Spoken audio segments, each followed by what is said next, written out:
I'm the branch manager. You know I can't be bothered with poor folks like you. Just wait over there, will you?" I watched as he shooed them away with a dismissive wave. Grandpa's eyes locked onto him in anger. "Dan, this isn't good." I tried to stop Grandpa, but it was too late. Grandpa slammed the counter and shouted, "You'll get your just desserts." "My name is Mike Smith, and I work from home as a freelance web designer. My family consists of 5 people: my parents, my brother, and my grandpa, who lives with us. I'm not sure if Grandpa knows that I work from home, but he often asks me to do chores for him. Thinking back to when I was a kid, he used to drive me to school and lessons and gave me my allowance, so doing these tasks for him now isn't really a big deal. Since I was young, I've admired my grandpa for his strength and knowledge. He's good at carpentry and gardening. Even now, still look up to him. He's nearing 80, but he's as cool as ever. Today, as usual, he's out tending to his hobby garden. Mike, I need a favor." "What is it?" "It's finished a part of my work, so I'm free now." Wiping his sweat with a towel, probably just coming in from the garden, Grandpa made his request. "I've been invited to a wedding tomorrow, but I totally forgot to buy a gift. Can you drive me to the bank?" I glanced at the clock. It was showing 2:00 p.m. We were nearing the closing time for the bank's counters. Considering wedding gifts, I needed to buy something for the new couple that would be helpful and luxurious from their wish list. With that thought, I quickly agreed, and we headed to the bank. Grandpa used to drive, but he gave up his license last year. With all the news about accidents involving older drivers, he decided it was better to give it up than be a burden. It was probably harder after Grandma passed. He often said that he couldn't drive without someone to be with him. I remember the day he proudly told me that he'd given up his license, and from then on, I'd be his chauffeur. The bank was crowded, and I braced myself for a long wait. Meanwhile, Grandpa had bumped into some acquaintances and was deeply engrossed in conversation. Grandpa's token number was 75, and the number currently being served was 50. I realized we might be here for a while and scanned the surroundings. It seemed like a small-town bank with a majority of elderly clients. Many were engaged with bank employees with various questions. Just as I was about to pull out my phone to kill time, a loud voice emanated from one of the counters. "You can't withdraw money with this debit card. Bring another one like." "I've been telling you." There stood a bank teller wearing glasses and shaking his hefty belly, raising his voice at an elderly man. This man, dressed in a noticeably high-end suit and watch, lacked any hint of class. The old man, shouted at by him, left the bank looking quite dejected. The next person to be called was an intimidating middle-aged man wearing a gold necklace. He had a lot of tattoos and scars and wore glasses, looking like the stereotypical mobster. Now the teller was serving him with extreme politeness and lots of bowing. It's quite rare to see someone change their attitude so drastically based on the customer. My gaze shifted to the ATM, where a young lady bank employee was patiently teaching an elderly woman how to use it. Given she's wearing a uniform, she must be a bank employee too. Her gentle smile while assisting customers showed that not all employees at this bank behaved like the rude teller. Several minutes passed as the bank was about to close. The waiting number was around the 70s when I noticed something odd. The rude teller's counter was displaying number 76. He had seemingly skipped Grandpa's number, 75. During a brief lull, I approached the teller. "Excuse me, my number is 75, but it seems like it was skipped." The teller looked annoyed by my question. His name tag read John Nelson. I was curious to see how he would treat me. As expected, he responded dismissively to me, dressed casually in a t-shirt and jeans. "Oh, there wasn't a mistake.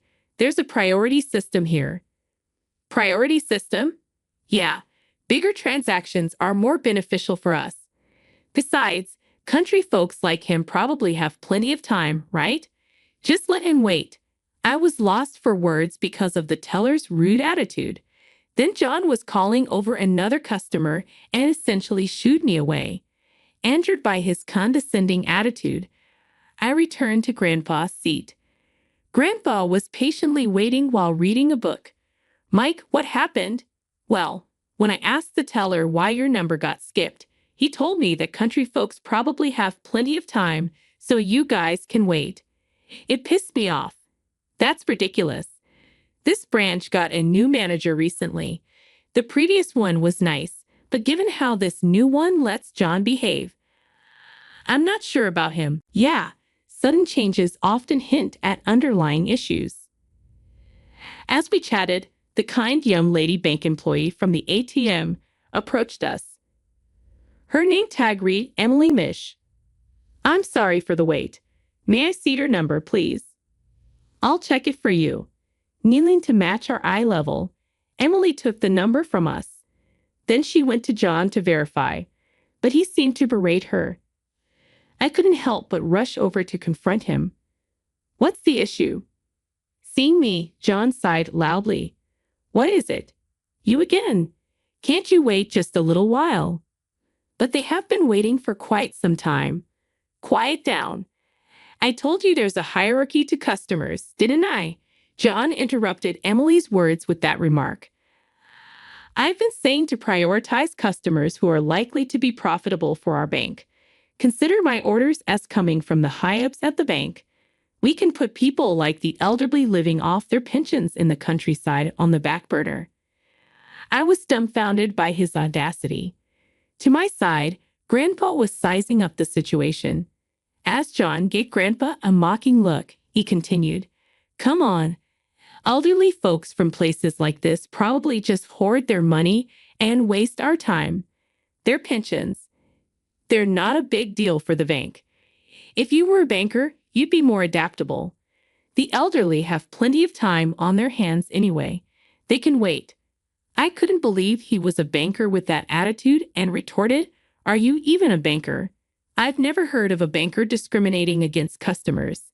Shut up. I'm the branch manager, and my dad is the bank CEO. The way I do things is the way this bank does things. I can't be bothered with poor folks like you. Just wait your turn. Watching John wave his hand dismissively, Grandpa's eyes fixed on him. This was not good. I tried to stop Grandpa, but it was too late. Grandpa slammed the counter and shouted, I can't trust a bank with a manager like you. I'll be moving all my deposits, as well as my companies, elsewhere. Arrange the full amount now. With a stern voice, Grandpa made his demand. John looked startled momentarily, but then returned to his condescending smirk. He checked Grandpa's bank account, expecting to find a small balance. His face started turning paler by the second. His face had gone beyond pale, looking almost ashen. What? What's wrong? Can't you handle a poor person's savings? I can wait however long it takes. Just get it ready, Grandpa said, then heavily sat in the waiting room chair. John's face turned pale blue. It's no wonder. Grandpa is the CEO of a certain company. He's approaching 80 but is still going strong. He might look like any ordinary elderly man, but when he's at work, he's an imposing figure and quite intimidating. I don't know the details, but his personal assets must be in the several $million, and the company's funds even more. His company, established by him, is quite big around here and contributes a lot to the community. When he walks around town, many people greet him, and it can take him about 30 minutes to walk just 300 feet because he's chatting with various acquaintances. But it seems the branch manager didn't know about this. He's new to the job, so maybe that can't be helped. But the previous manager had visited our house when he took the position. Maybe John just didn't care enough.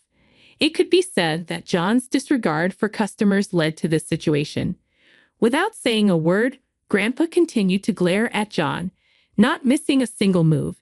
That look must have been absolutely terrifying to anyone on the receiving end of it.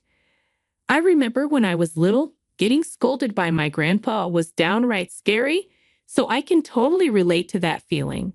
Off manager and in apparent terror of Grandpa, John screamed and bolted from the place, running out of the bank. He recklessly started running, bolting out of the store.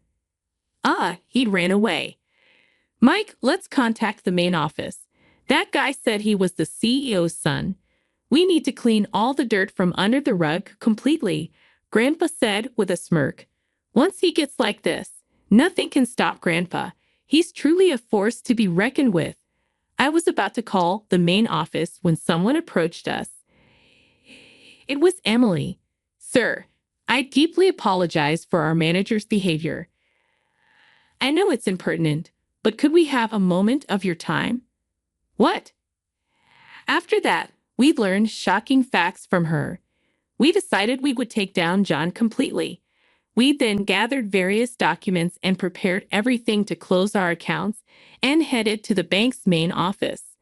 Grandpa had already scheduled an appointment with the bank CEO. Dressed in suits, both Grandpa and I made sure to present ourselves impeccably.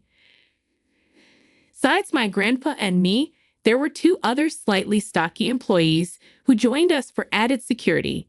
We didn't take my usual car, but instead rode in a black luxury car reserved for the CEO. Upon arriving at the main office, the bank president greeted us with a smile and led us to a meeting room. Sitting there with a fake smile was probably John's father, Paul Nelson. Next to him, in stark contrast to before, was branch manager John with a confident smile, and behind him stood two men in black suits looking like bodyguards. I'm truly sorry for the inconvenience. It seems my foolish son has caused you some trouble. I deeply apologize for the other day. I have reflected on my actions. John Nelson lowered his head. It sounded like a superficial and insincere apology. People don't change that easily, I thought to myself. I took out the documents I had prepared from my bag and spread them out on the desk. I have prepared the cancellation documents here. From now on, we will no longer do business with you. My decision is final and I won't change my mind. You not only insulted me, but also insulted the elderly pensioners in Nebraska and the people living there. I can't trust someone like you, especially if they're the son of the bank president. At Grandpa's words, Paul's smile tightened. John's smile had completely disappeared, and he looked pale and downcast. However, as expected from someone who had risen to the top of a bank, Paul quickly composed himself and began speaking in a soothing voice. Sir, I deeply apologize for John's behavior. I know it's impertinent, but could we have a moment of your time? The president took out a piece of paper from his pocket and placed it on the desk. It was a check for $10 million. It was clearly a bribe. A deep furrow appeared between Grandpa's brows. I'm not someone you can easily fool. If you say it's not enough, I'll add more. I hope this will appease your anger. Paul's hands were rubbing together, trying to get closer to Grandpa, looking utterly sycophantic.